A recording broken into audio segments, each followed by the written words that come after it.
घरमा कति खाने है, खाँदा खाँदा वाक्क भनेर आज हामी लाग्यौँ बाहिर इभिनिङ डिनरतिर है। अब हामी कता के खान जाने भनेर दिमागमा त सोचेको थिएन, तर हिँड्दा हिँड्दै हामीले गुगलमा चाहिँ क्विन्सबरीमा चाहिँ एउटा स्ट्रेट फिल्ड रोडमा चाहिँ एउटा रेस्टुरेन्ट भेटायौँ। So let's try something different भनेर हामी लाग्यौँ क्विन्सबरीतिर।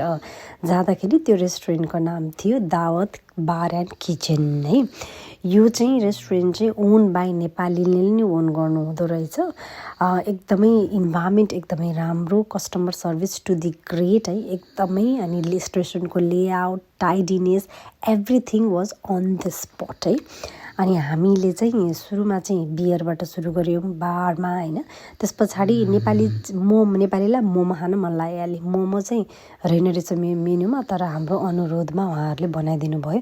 It was amazing, very tasty खानाहरू, एभ्रिथिङ मिक्स ग्रिल।